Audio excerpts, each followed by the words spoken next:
कृष्णाय वासुदेवाय हरहि परमात्मने नमः।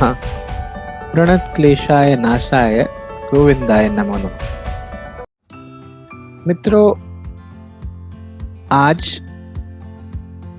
श्री कृष्ण केंद्रित गीतामृतम भगवत चर्चा के नए अंक के साथ हम एक ऐसे विषय पर चिंतन मनन या कहें चर्चा करने जा रहे हैं जो एक बहुत स्वाभाविक, नैसर्गिक और सामान्य अर्थों में समझा जाने वाला एक जीवन प्रबंधन का गुण है।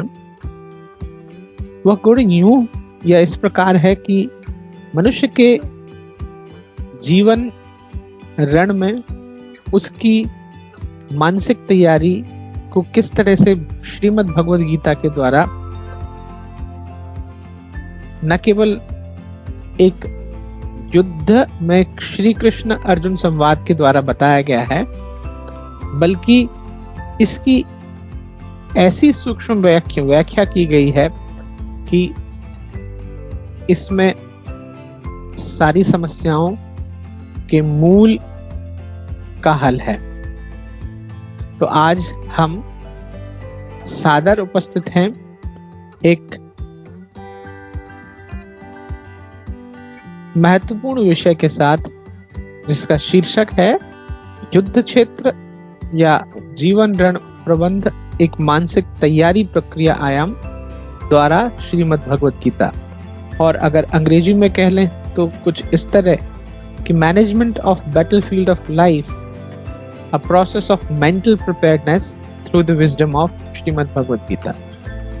यानी श्रीमद् भगवद गीता के ज्ञान के द्वारा हम अपने जीवन रण प्रबंध की तैयारी कैसे करें, या ये तैयारी प्रक्रिया क्या है। सबसे पहले हमें यह बात समझनी होगी कि जिस तरह से नारायण और नर का संवाद, कृष्ण अर्जुन का संवाद में एक दुविधा में फंसा हुआ नर, जो प्रतीक तौर पर अर्जुन है, वो कोई और प्रकार की दुविधा को इंगित नहीं कर रहे, बल्कि अपने जीवन के रण की दुविधा को इंगित कर रहे हैं। और पूरे पटाक्षेप के बाद, पूरे डिस्कशन के बाद या पूरी चर्चा के बाद ये बात स्पष्ट होती है कि वह अर्जुन जो अर्जुन विषाद से ग्रस्त थे, वे ही अर्जुन अपना गांडीव उठाकर शत्रु सेना पर उस प्रकार से प्रहार करते हैं जिस प्रकार से प्रहार करने का कर्म उनका बनता है। तो यह मानसिक तैयारी जो अर्जुन के स्वभाव में आई, या उस मानसिक स्थिति से निकालकर अर्जुन को श्रीमद् भगवद गीता के अमृत वचनों के द्वारा तैयार करने की जो प्रक्रिया है, वो प्रक्रिया शायद हम सबके लिए भी है। And therefore it is very important to understand कि हम उस विजडम के थ्रू किस तरह से बेनिफिट हो सकते हैं, बेनिफिट ले सकते हैं। महत्वपूर्ण बात यह भी है कि यहाँ इस प्रक्रिया की मानसिक तैयारी में गीता के द्वारा क्या कुछ कहा गया है। मुझे यह लगता है कि इस विषय में दो चीजें महत्वपूर्ण हैं। सबसे पहली बात तो हमारा जीवन प्रबंधन या जीवन का रण को हमें समझना पड़ेगा, वो क्या है। जीवन निश्चित तौर पर किन्हीं मनुष्य के द्वारा किए गए कर्मों के द्वारा तय किया जाता है। जब यह बात मनुष्य के कर्म के द्वारा तय किया जाता है, तो इस कर्म को करने के विधान के लिए मनुष्य को बहुत सारी लिमिटेशंस हैं, बहुत सारी सीमाएं हैं, लेकिन इस सीमाओं में रहते हुए भी मनुष्य को अपना कर्म तो करना ही पड़ेगा। अकर्मण्य वो नहीं रह सकता। देयरफॉर जो ये प्रिपेयर्डनेस है अपने आप को कर्मण्यता से या किंग कर्तव्य विमूढ़ता से बचाने की या बहानेबाजी की, उनसे बचाकर अपना एक ऐसा कर्म जो एक नितांत है जीवन का, which is actually the obvious duty of the mankind towards their own life, because ये उनका जीवन है, उसका खुद का जीवन क्षेत्र है। इसके लिए गीता के परिप्रेक्ष्यों से हमें कई सूत्र मिलते हैं। मोटे तौर पर अगर हम कुछ सूत्रों की बात करें तो सबसे पहले श्रीमद् भगवत गीता हमें सिखाती है अपने जीवन रण को प्रबंध करने के लिए या बैटलफील्ड ऑफ लाइफ को मैनेज करने के लिए एक मेंटल प्रोसेस के तौर पर कि हमें ऑब्जर्व करना आना चाहिए। Now what we need to observe, हमें क्या ऑब्जर्व करने की जरूरत है?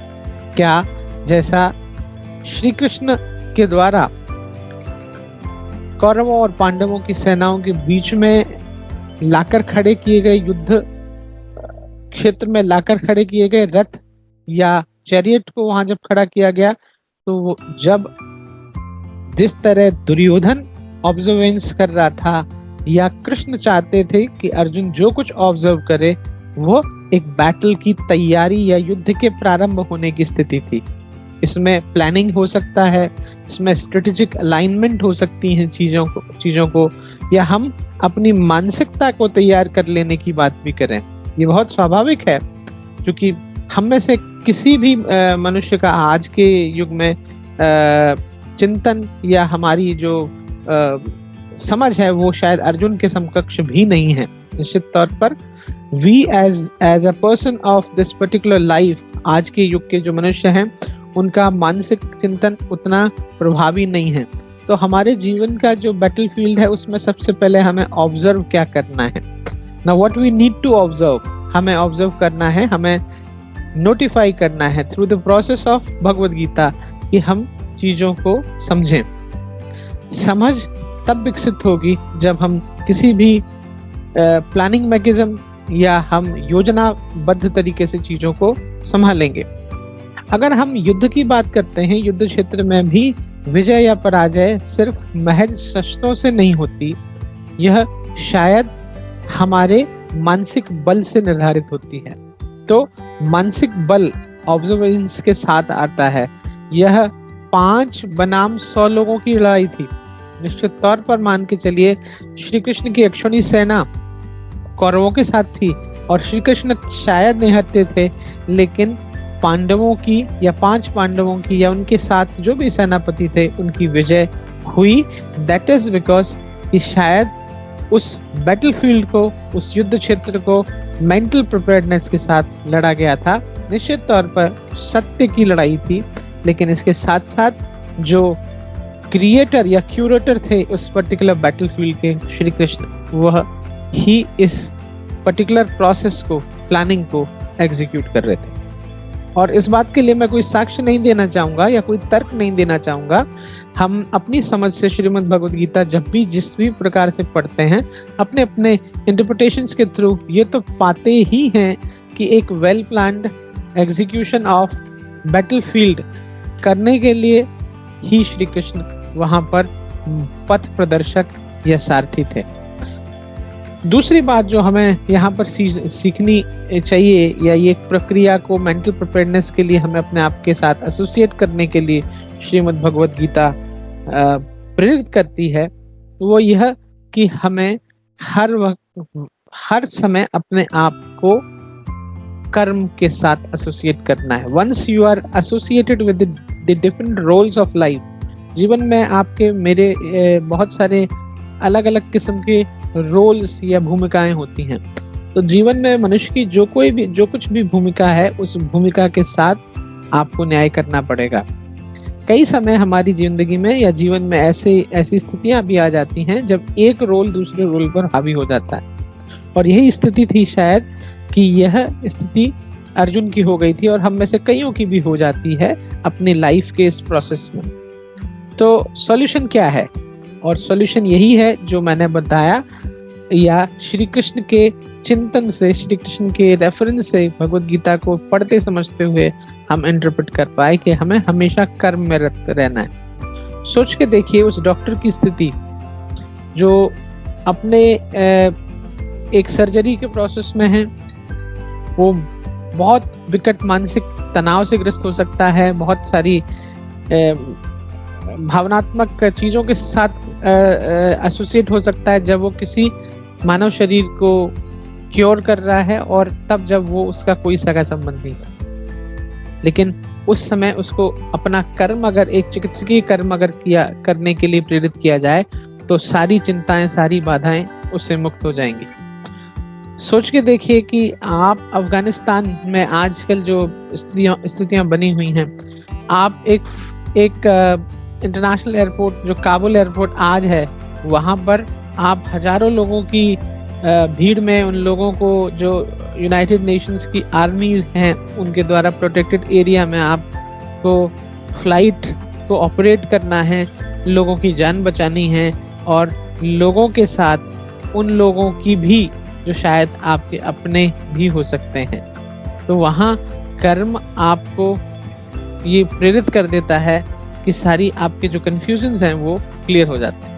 कुछ एक ऐसे एग्जाम्पल्स हैं जिनको मैंने दिया जो बहुत अभी तात्कालिक हैं, जिनके माध्यम से हम समझ सकते हैं। यानी मोटे तौर पर अगर हम कर्म के ऐसे प्रोसेस को या कर्म करने की इस प्रक्रिया से जुड़ जाएं जहां हमारे बीच, हमारे मन मस्तिष्क में बहुत क्लैरिटी हो जाए कि हमें कोई कंफ्यूजन नहीं पालना है, अपने काम में रत रहना, कर्मरत रहना। तीसरी और जो सबसे महत्वपूर्ण स्थिति है कि हमें आगे और पीछे के बारे में नहीं सोचना। जब व्यक्ति किसी कर्म में रत हो जाता है तो ये इफ एंड बट्स की बात नहीं करता। So we need not to think about if and buts. So this is one of the very important process from the prospect of our own life. और हम जीवन में श्रीमद् भगवत गीता के उद्धरण से स्वयं जो भी कुछ समझते हैं, जितना चिंतन मनन करते हैं, कि हमें इफ एंड बट में नहीं पढ़ना। श्री कृष्ण के अर्जुन संवाद के बाद अध्याय 2 के प्रथम श्लोक में, या पहली बार जब श्री कृष्ण इस चर्चा में जुड़ते हैं, उनके मन मस्तिष्क में अर्जुन की जो छवि बनती है, एक कंफ्यूज्ड और एक स्ट्रेस्ड अर्जुन जो विषाद से ग्रस्त है, उसके बारे में वो सबसे पहले यही बोलते हैं कि गतासून अगताशूनश नानु सोचन्ति पंडिता। जो बीत गया और जो आने वाला है उसकी चिंता जो बुद्धिमान है वो नहीं करते। यानी कर्म में रत रहने के साथ अगर हम ये सोचने लगेंगे कि अब क्या होगा, अफगानिस्तान के एयरपोर्ट में मैं खड़ा हूँ, मुझे कुछ लोगों को ले जाना है, बहुत सारी भीड़ है, गोलियां चल रही हैं, लेकिन कई लोगों की जानें बचाना है, कुछ लोगों को लेकर जाना है, मुझे अपना भी ख्याल रखना है।